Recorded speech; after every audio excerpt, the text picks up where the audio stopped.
တကယ်တော့အတန်တိတ်လေ့ကျင့်သမားကျရတာဟာပိုပြီးရင်ခုန်ဖို့ကောင်းတယ်လို့သွေးကြောတစ်ထောင်ခံစားချက်ကိုလည်းပိုပြီးနှဆိုင်စေပါတယ်ပထမဆုံးလိုအပ်ချက်အတန်တွေထွက်မလာအောင်ကိုကိုရိုဘက်ကသူမရဲ့နှုတ်ခမ်းလေးတွေကိုအနမ်းနေနဲ့ပဲအမြဲပိတ်ထားပေးပါစကားအတန်တွေထက်အသက်ရှူတန်ပြင်းပြင်းလေးတွေကပဲနှစ်ယောက်ကြားမှာအကောင်းဆုံးဆက်သွယ်မှုဖြစ်သွားပါလိမ့်မယ်ဒုတိယအချက်အားနဲ့အရှိန်ဟုန်သုံးပြီးလေ့ကျင့်ခန်းလုပ်တာထက်နှင်းနဲ့ထိထိမိမိ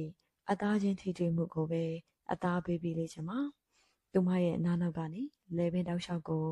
အထစ်အတွေ့နဲ့ပဲအစာပြိုလေ့ကျင့်ပေးရက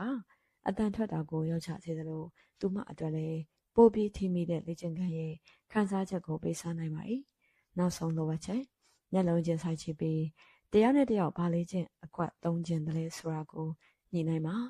အတန်တိတ်နေတဲ့အချိန်မှာကိုကိုရဲ့အကြည့်တွေကသူမကိုပို့ပြီးစိတ်လို့ရှားစေတယ်လို့ပို့ပြီးတော့လေအားရကျေနပ်စေမှာပါရှင်ကိုကိုရောအခမ်းမလုံးတဲ့အခါ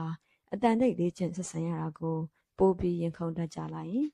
အိမ်တော်ရေးဒုက္ခဆိုတာအချင်းလေးပေါ်မူတည်ပြီးအကောင်းဆုံးဖန်တီးယူတတ်ဖို့က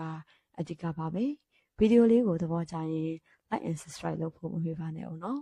အားလုံးကိုအရန်ချစ်ပါတယ်နောက်ဗီဒီယိုတွေမှာပြန်လည်တွေ့ကြမယ်ကိုကိုကြီး